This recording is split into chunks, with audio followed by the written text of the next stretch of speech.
de 12 a 120 anos. De 12 a 120 anos é jovem nessa igreja. Então tenho certeza que alguma coisa você vai pegar. E aí o que acontece? Quando a gente está distraído, aquela frase que era a frase da noite, que ia girar uma chave em você, se você estiver distraído, você vai deixar passar. Então eu peço muita atenção, não para mim, mas para o que eu fui enviada para falar aqui hoje.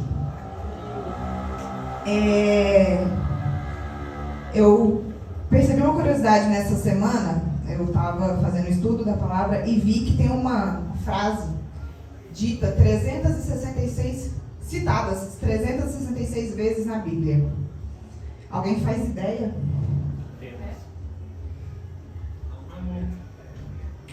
Não tenhais medo. Essa frase é citada 366 vezes. E é um número tão perfeito que é como se fosse uma citação para cada dia do ano, inclusive no ano bissexto. Então, não tenhais medo. Essa é uma geração que mais se tem medo. É medo de casar, medo de arriscar, medo de ter filho, medo de ousar, medo de mudar de emprego, medo de mudar de casa, medo de mudar de cidade. A gente se apega. Na geração passada, o pessoal tinha medo de umas coisas mais sérias. Era medo de mula sem cabeça, medo do velho saco. Hoje não. Do quê? Do carro preto, da loira do banheiro. Era a geração passada, era esse tipo de medo. Agora não, agora é medo de avançar. Medo de se arriscar, medo de subir de nível. Então, tudo que você viveu, de tudo que você já viveu hoje, eu digo que tem mais de Deus para você viver do que tudo que você já viveu. Glória a Deus. Tem mais de Deus para você viver do que tudo que você já viveu. E a gente, às vezes, pode ficar muito preso ao que Deus já fez. Deus já me abençoou, aquele tempo que era bom, aquele tempo que eu prosperei, aquele tempo que aconteceu isso, aquele tempo. Quando a gente fica preso naquele tempo, a gente fica preso na esperança que já foi. É uma esperança vazia. Porque quando a gente fala de esperança, é futuro. É o que Deus ainda vai fazer. É o quanto Deus ainda vai mover. Então, que a sua última bênção, que a sua última conquista em Deus, nunca seja motivo de paralisar o que Ele ainda tem para fazer na sua vida, porque o que Ele fez ainda não chegou perto do que é o que Ele vai fazer. Glória a Deus. E trazendo para os dias de hoje, quando a gente fala, por exemplo, em redes sociais, a gente está o tempo inteiro colocando nas redes sociais aquilo que a gente já viveu. Aquilo que a gente já viveu antigamente no Orkut. Quem era o exemplo do Orkut? Então, no Orkut a gente tinha que selecionar 12 fotos. Eu ainda sou da época das 12 fotos, depois que aumentou para 100. Mas você tinha que selecionar quais eram as 12 fotos que você ia usar. Então tinha fotos da sua infância, tinha fotos de você adolescente, um aniversário. Era um post. Post significa passado. Aquilo que você já viveu. E aí as redes sociais foram avançando e a gente começou a colocar os posts na timeline. O que a gente viveu ontem, o que a gente viveu hoje, o que a gente fez agorinha. E aí a gente tem a necessidade de cada vez mais estar mais presente. Então a gente posta nos stories aquilo que a gente está vivendo. Não era o suficiente, aí fizeram a live. E a gente quer o tempo inteiro postar aquilo que a gente está vivendo o tempo inteiro. E essa tem se tornado a geração de mais registros e menos momentos vividos. É forte isso aí. E antes de fazer tudo isso aqui que eu estou falando, essa palavra passou por mim, tá, gente? Antes de trazer para vocês, passou por mim, foi me curando, foi me tratando. Glória a Deus. Então, essa é a geração de mais registros que a gente tem, com menos momentos vividos, com menos momentos marcantes. Por quê? Porque a gente está registrando o tempo inteiro. O tempo inteiro está registrando. E o quanto que a gente está vivendo, o quanto que a gente está realmente presente, não pensando no que a gente vai mostrar que a gente viveu. Fica a reflexão. E aí, tem uma frase que a gente costuma usar muito, que é: se Deus quiser. Quem fala se Deus quiser? Ah, não, se Deus quiser, a gente vai fazer isso. Se Deus quiser, a gente vai fazer aquilo. E eu tive muita dificuldade de entender a responsabilidade que é falar isso de uma maneira verdadeira, entendendo o real significado. Porque existe o meu plano, existe a minha agenda, a minha ordem cronológica, o meu tempo, que é o Cronos, o nosso tempo, os meus planos. E existe o tempo de Deus, que é o Kairos. E quando a gente fala, se Deus quiser, se Deus permitir, é de fato colocando, quando a gente tem essa consciência e não virou um mero jargão, é colocando uma consciência de que, realmente, esses são os meus planos, mas esses planos são os planos de Deus? Será que está alinhado? Deus, o que o Senhor tem para mim nessa noite? O que o Senhor tem para mim nesse ano de 2023? Será que está alinhado? Será que está a mesma expectativa do que eu quero para o que Deus quer de mim? Lembrando que o tema é coragem para ser aquilo que Deus te enviou para ser. Para isso a gente precisa saber quem a gente é, a gente precisa saber de onde a gente veio, né? E Deus já estabeleceu tempos, estações, promessas, palavras. Ele já traçou um destino. Só que não é porque ele traçou esse destino que esse destino vai ser traçado por quem vai viver. Deus tem um plano para mim. Ele tem uma promessa para mim. Mas depende de mim cumprir essa promessa. E os planos dele são perfeitos. São maravilhosos. Agora, o que eu estou fazendo? O quanto eu estou me desenvolvendo para acessar aquilo que ele quer para mim? Perfeito. Fica a pergunta.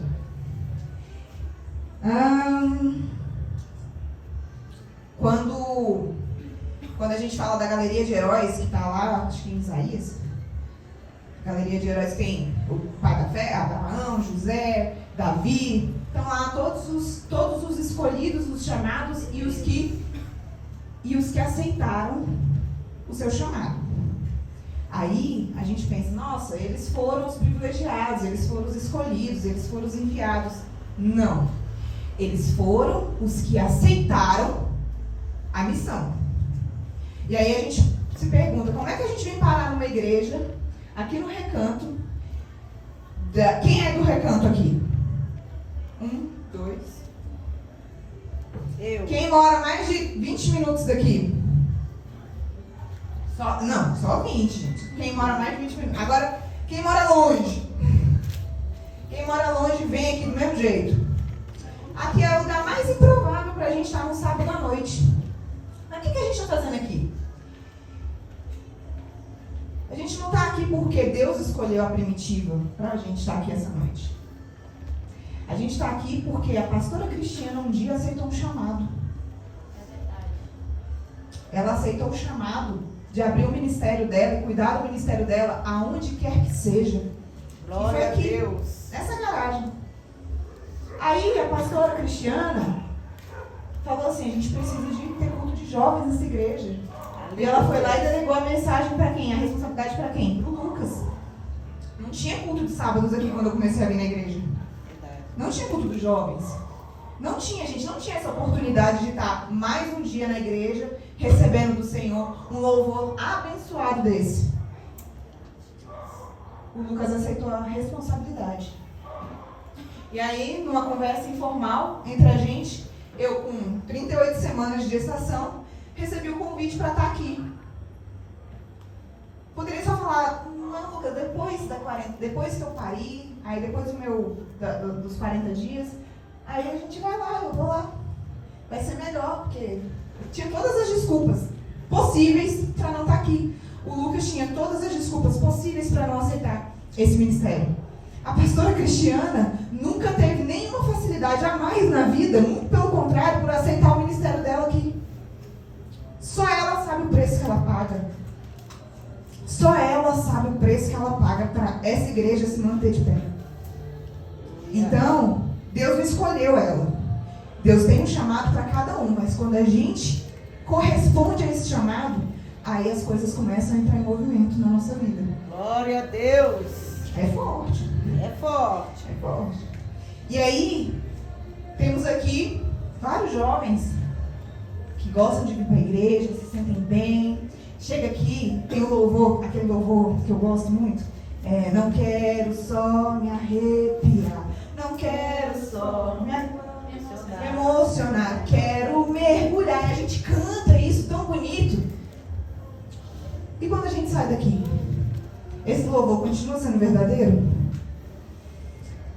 Porque na hora do louvor a gente tem letras lindas, profundas, muito fortes, em que a gente se compromete pelo louvor. Mas aí eu pergunto, além do louvor, quanto fora daqui a gente tem mergulhado, a gente tem experimentado, a gente tem provocado milagres na nossa vida? Porque é totalmente possível a gente bater ponto na igreja toda semana e não viver nenhum milagre na nossa vida.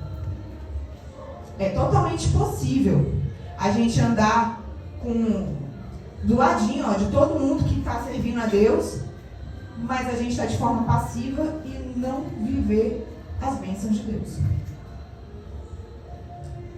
E quando a gente para pensar nisso, a gente se pergunta, e aí? Eu estou vivendo as bênçãos de Deus? Eu estou provocando o milagre na minha vida? Eu estou indo buscar de fato? Eu estou mergulhando na palavra dele? Eu estou querendo conhecer ele, me relacionar com Deus? Ou eu estou só batendo ponto na igreja?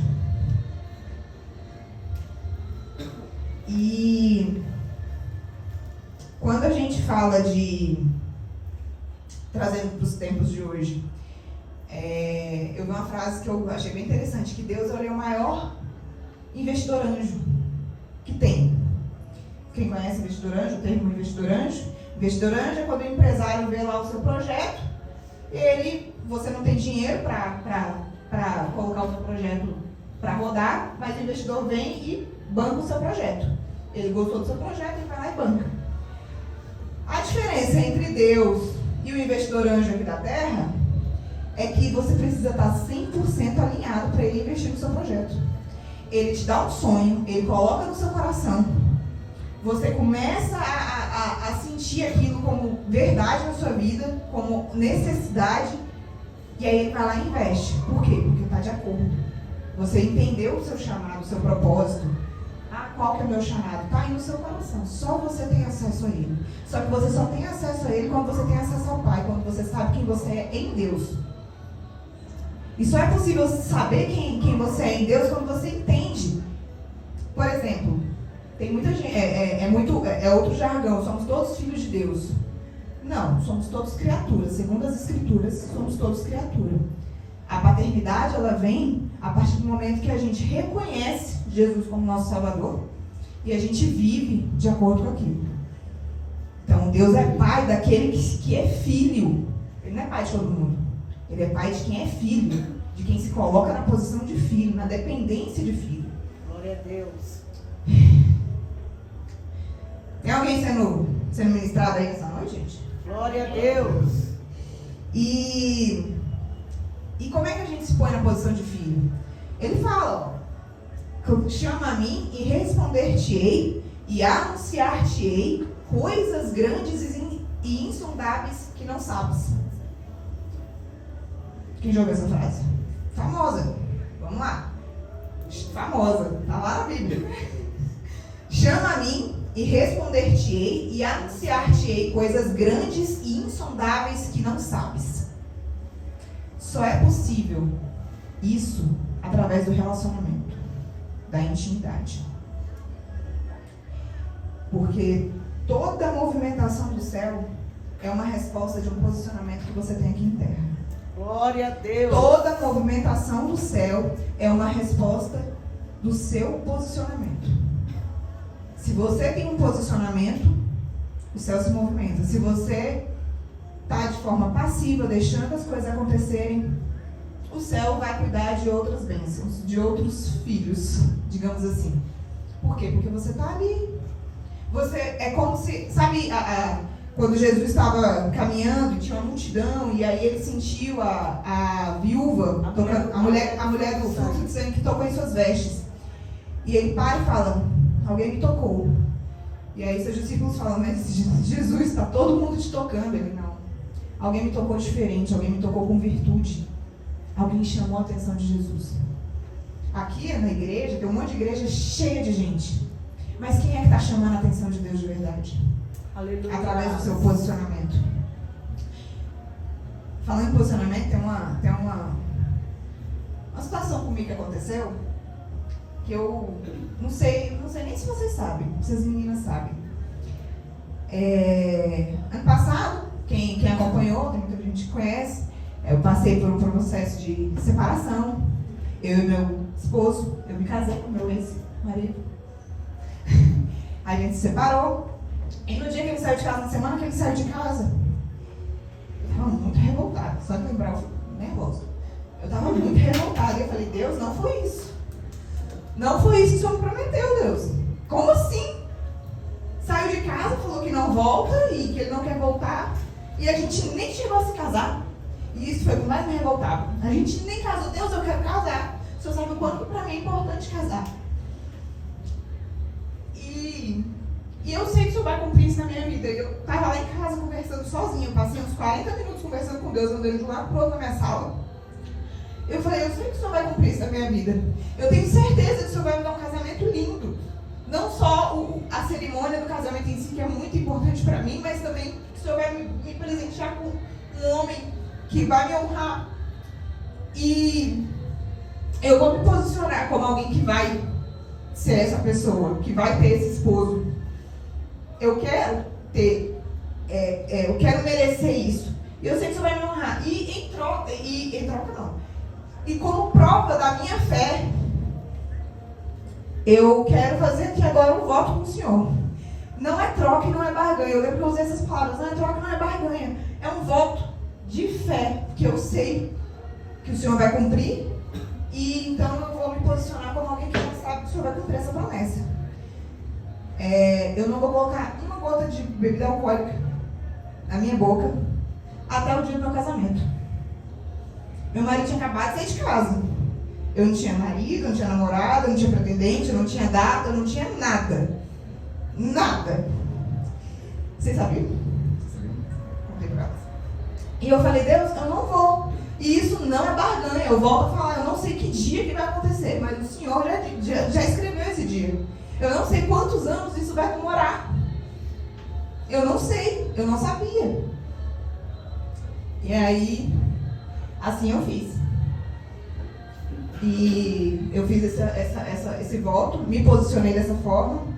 E aí eu fiz viagem, fui pra festa de Réveillon, a gente fez viagem de férias, encontramos várias vezes entre amigos e tudo. Sempre tinha aquele social com a bebidinha. E hora ou outra, e Juana, vai tomar um negocinho? Não, tô tranquila, tô bem, tô tranquila. Verdade? Não, mas você parou de beber? Tá tudo bem.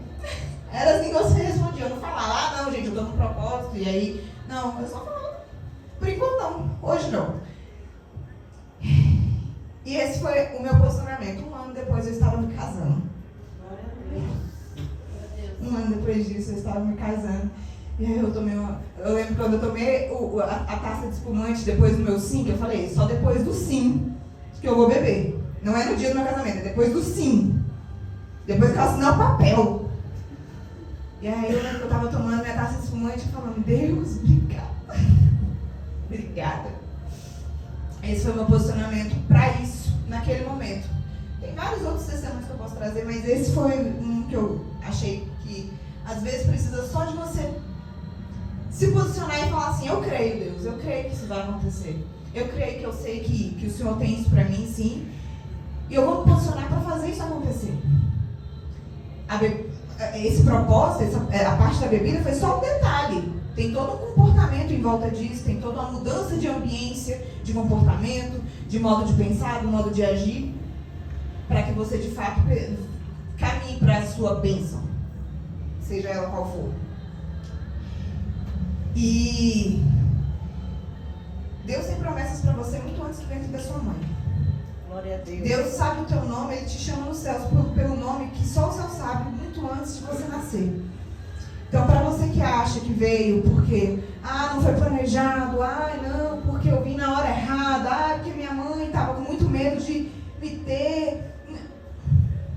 Por acaso, no tempo no planejamento da ordem cronológica aqui na Terra, do Cronos, seus pais talvez achassem que não estava na hora certa. Mas estava tudo nos planos de Deus. Aleluia. Cada vida que tem aqui, nenhuma delas foi um erro. Oh, Nenhuma Deus. delas foi um erro. Aleluia.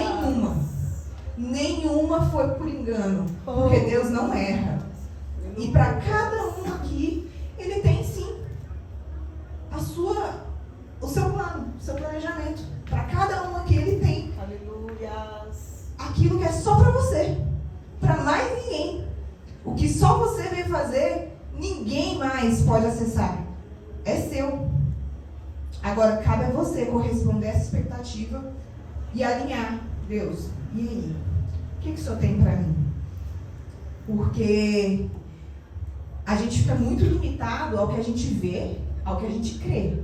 E, nossa, a gente é tão falho nisso, que a gente é tão pequeno.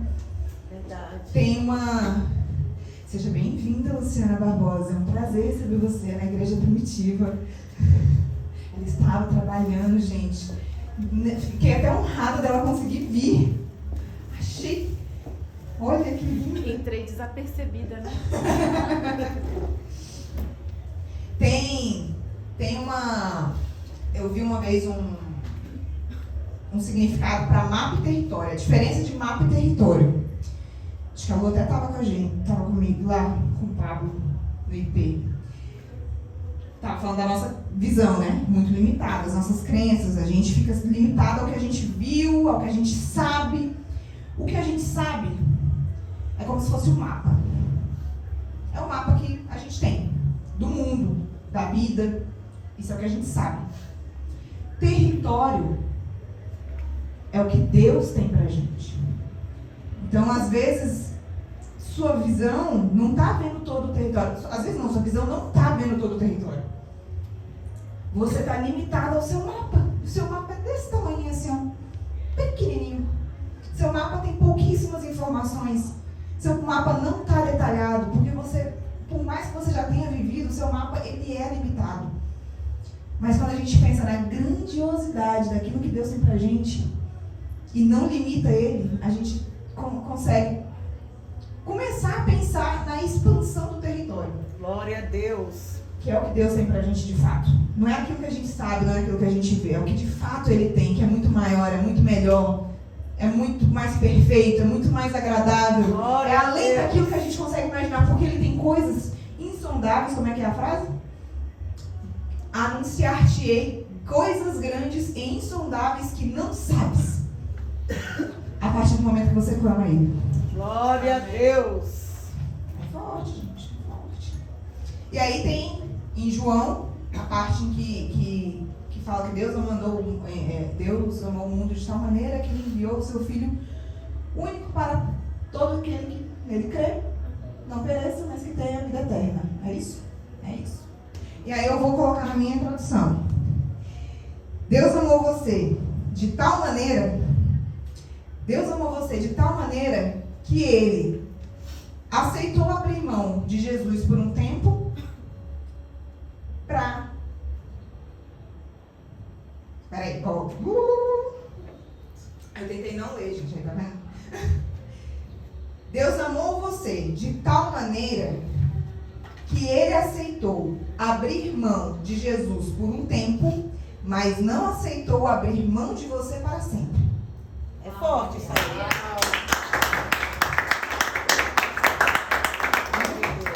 Se é para Deus, gente, vocês podem fazer mais forte.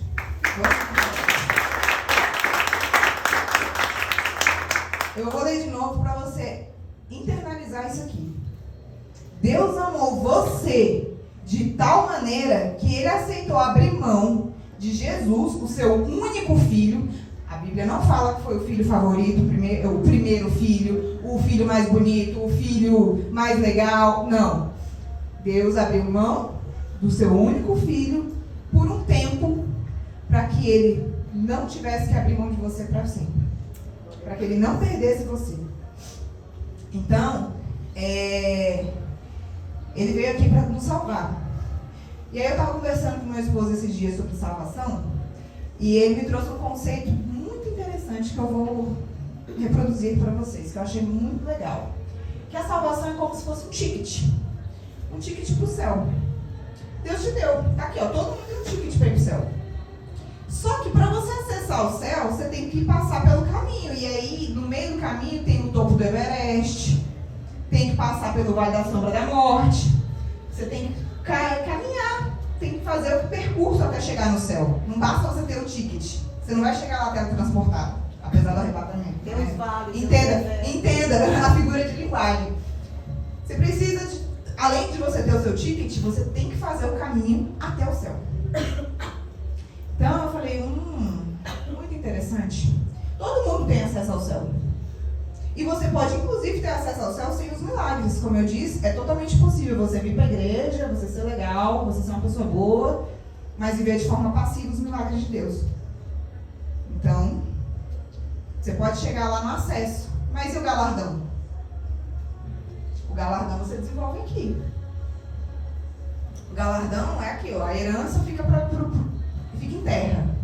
O galardão é o que você constrói para a eternidade. Quando começa a eternidade depois que morre? Não, sua eternidade já começou agora, a partir do momento que você nasceu. Aí depois da sua morte em terra, você vai ter o acesso, podendo ser só a salvação, ou podendo também usufruir do seu galardão. E que galardão a gente está construindo? O quanto a gente está desenvolvendo esse caminho?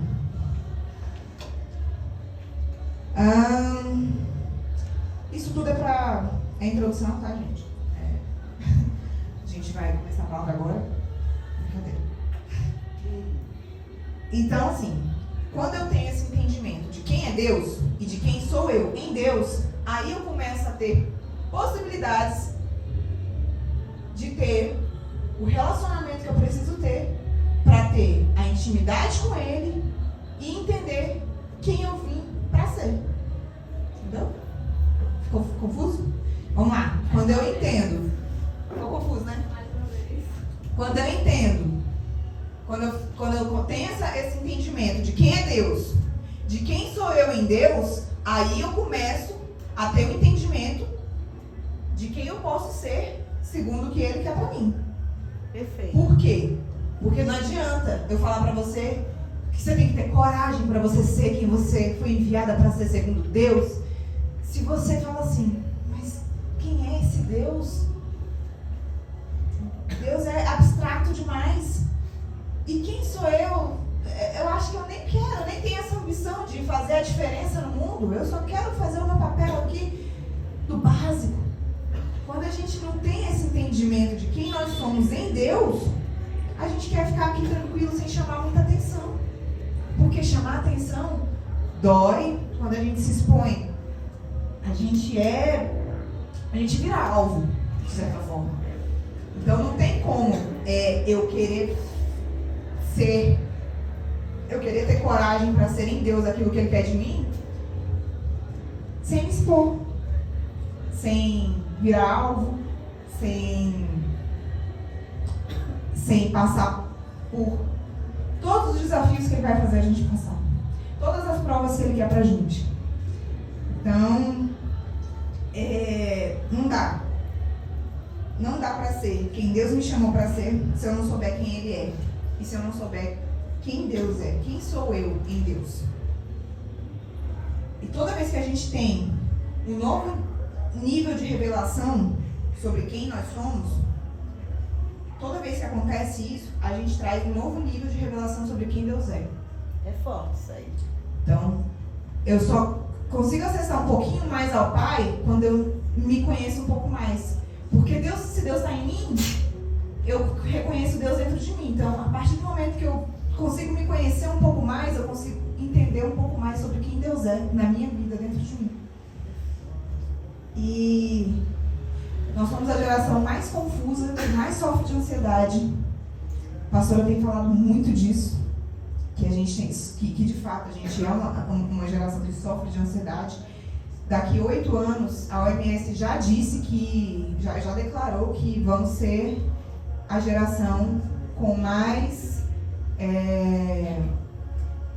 pessoas tomando remédio para depressão, ansiedade, síndrome do pânico, do que já foi visto até hoje. Daqui a 8 anos, eles já estão prevendo que com o desenrolar, com o andar da carruagem hoje, daqui a 8 anos, se não houver um avivamento, Ô, glória! a gente está fadado a ser a geração que mais toma remédio para ansiedade, depressão e síndrome do pânico. Daqui a 8 anos. O homem disse isso. Foi o homem.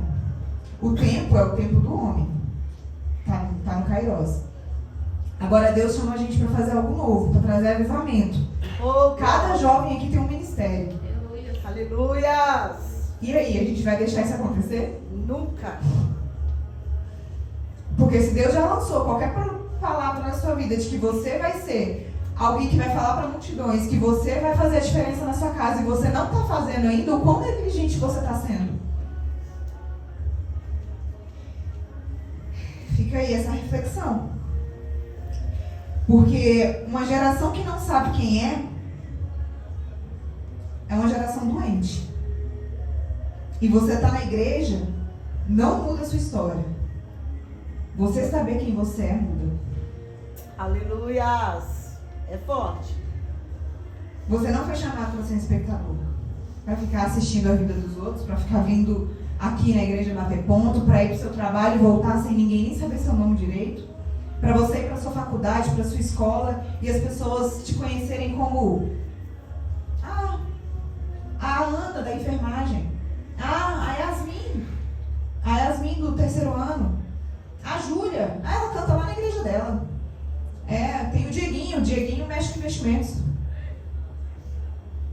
Isso é viver de uma maneira passiva. Você veio para ser protagonista.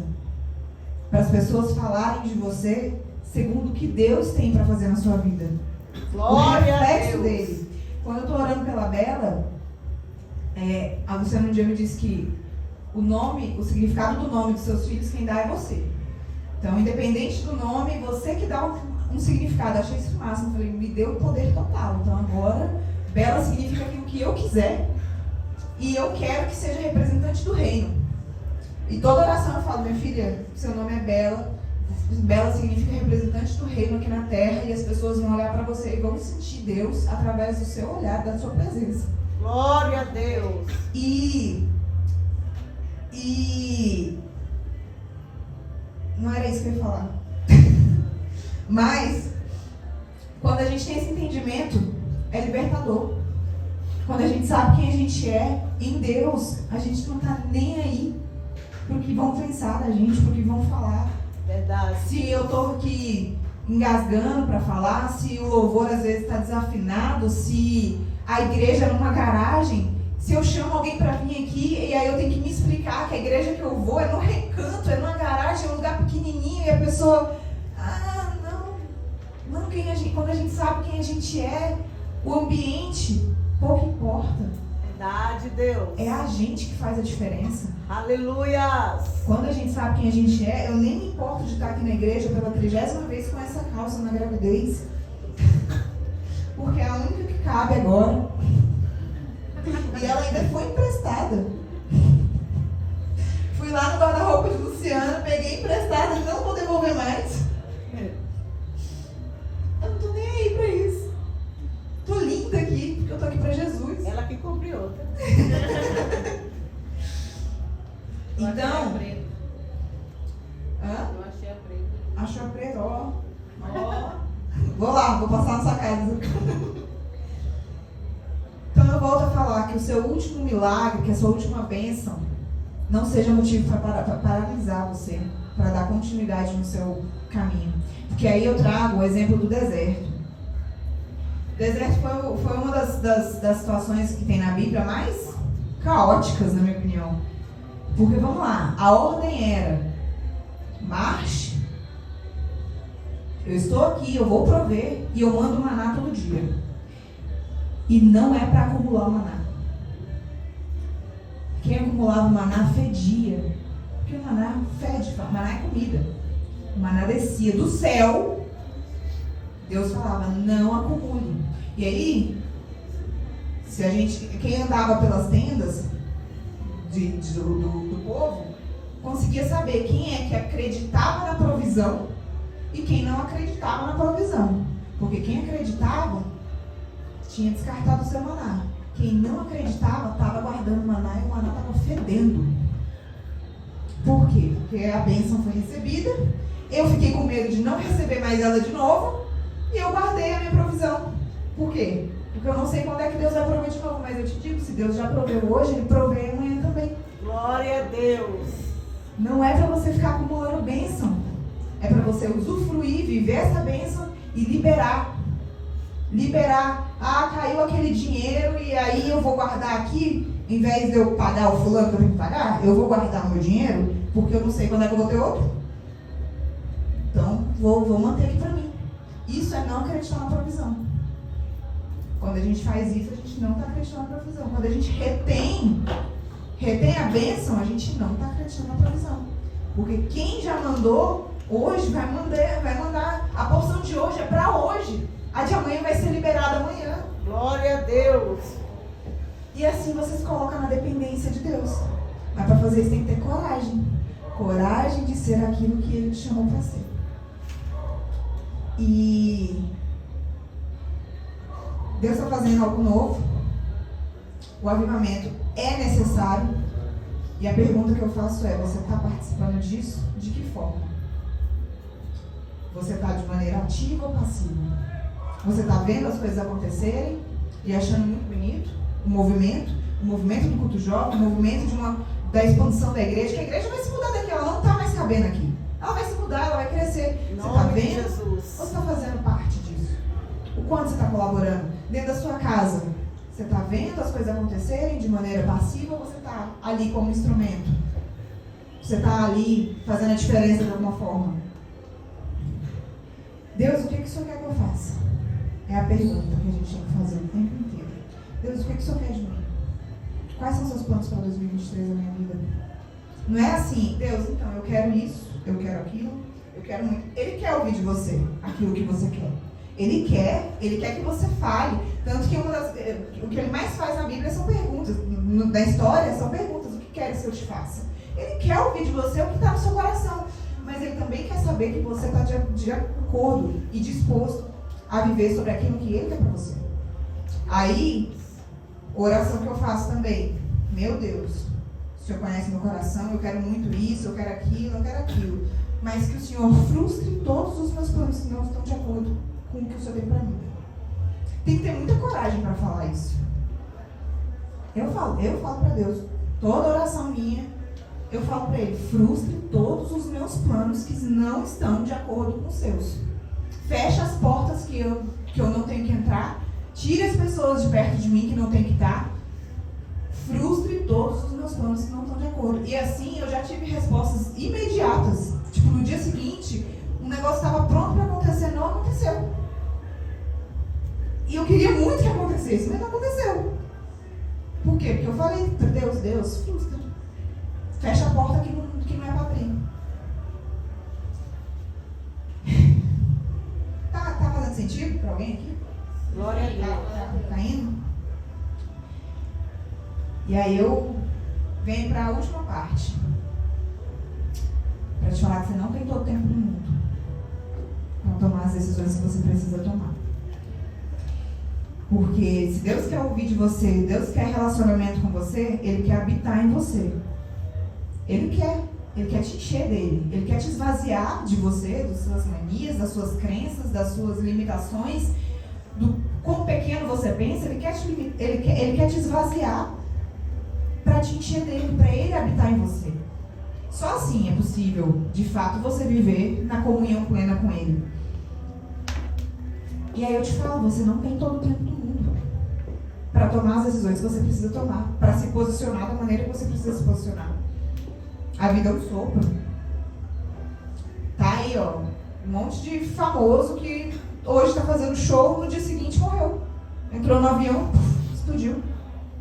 Eu fui pro enterro de uma amiga minha antes de ontem, de 48 anos. 48 anos, o quão jovem é uma pessoa de 48 anos? 48 anos é a idade do meu pai.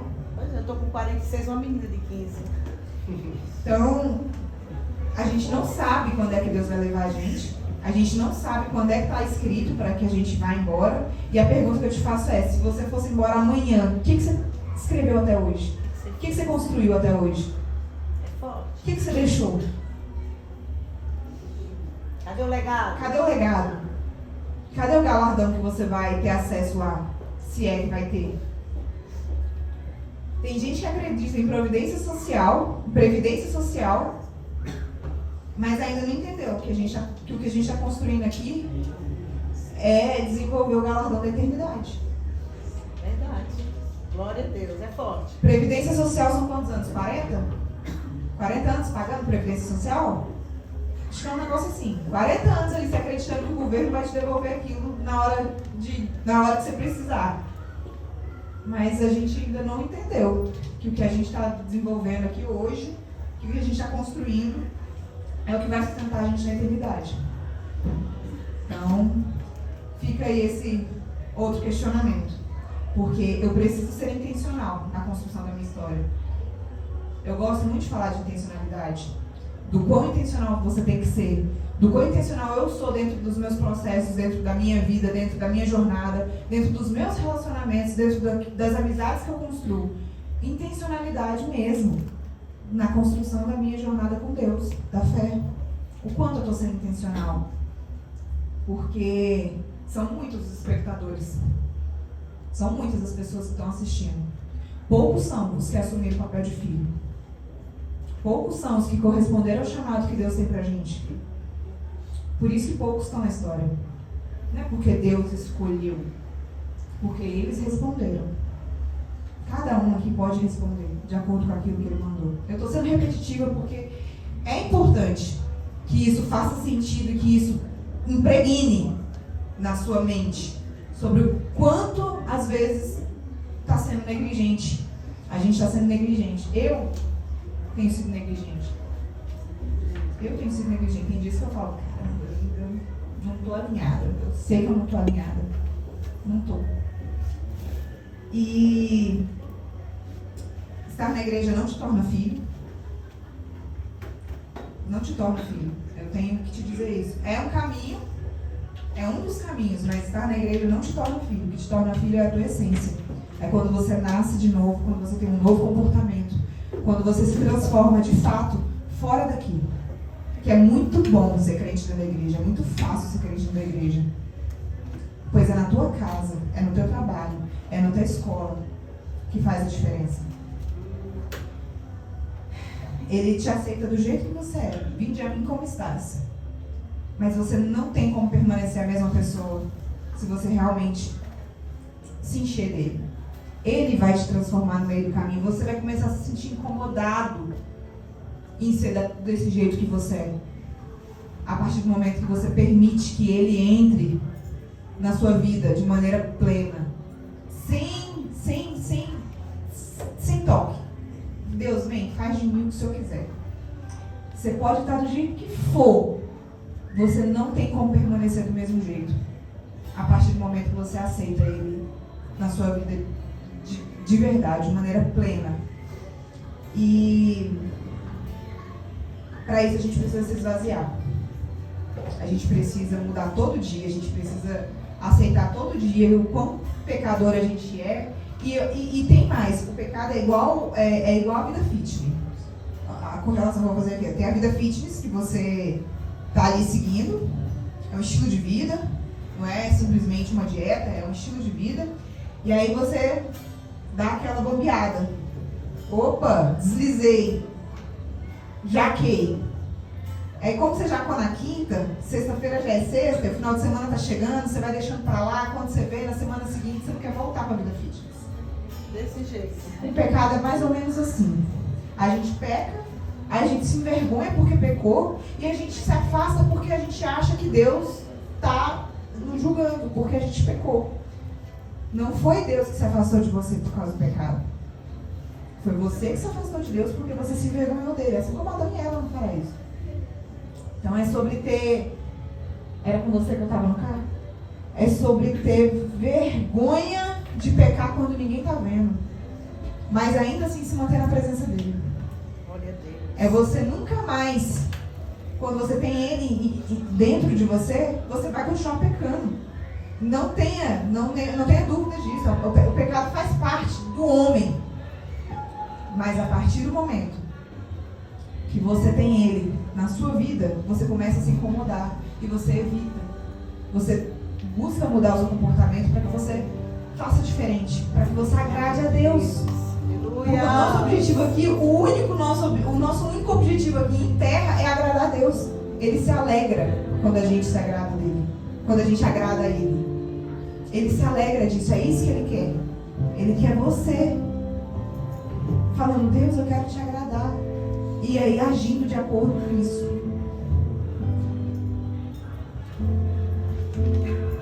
O maior fracasso que você pode ter é ter sucesso em algo que ele não aprova. Vocês ouviram isso?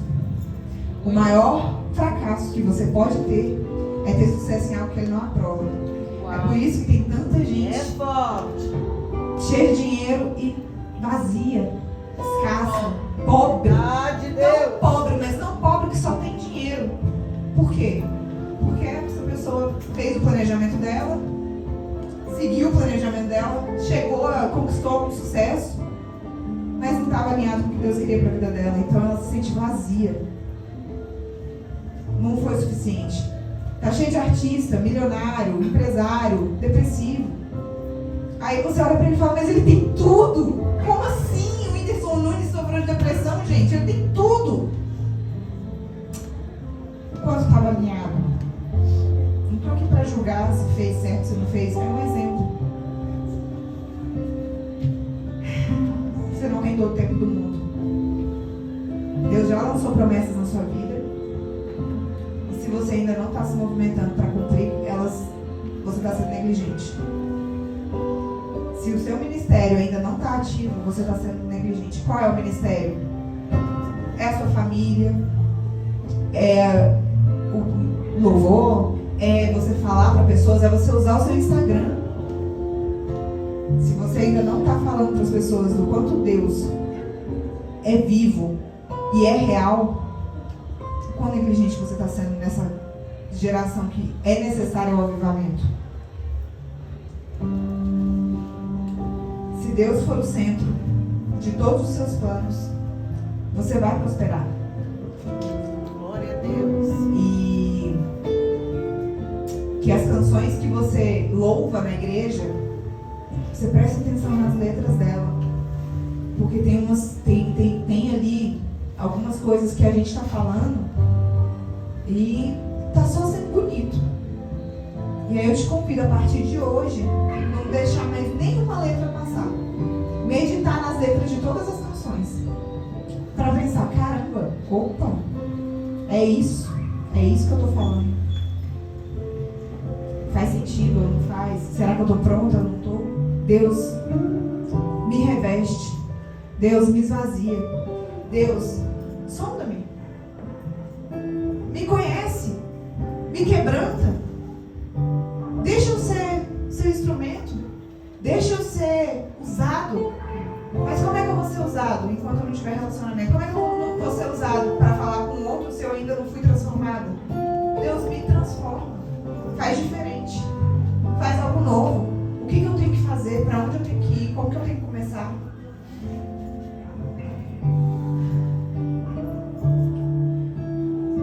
Consegui falar tudo em pé, gente. Estou orgulhosa de mim. Não extrapolei 2 horas, como geralmente acontece. Não, tá bom, só tirar ele aqui. E a mensagem foi essa. Espero que alguma dessas chaves tenha feito sentido para você. Para cada uma que eu tenho certeza que alguma coisinha, não precisa ser tudo. É aquilo, às vezes a gente fala 40, 50 minutos e para você uma única frase fez toda a diferença.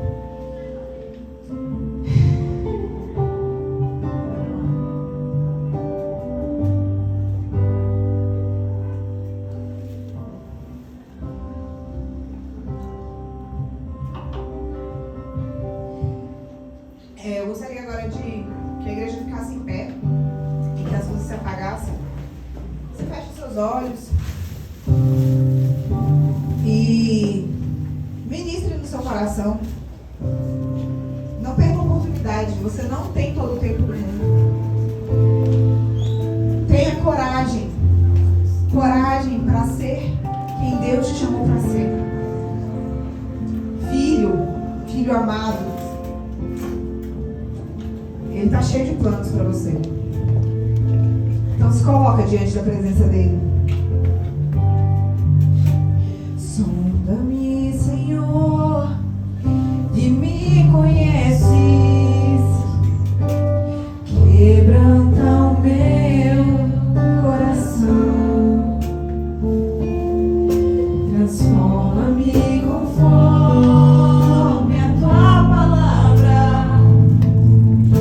e enche-me até em mim, se aches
Glória a Deus, pode se dar a igreja. Amém. Que palavra abençoada. Obrigado por ter aceitado o convite.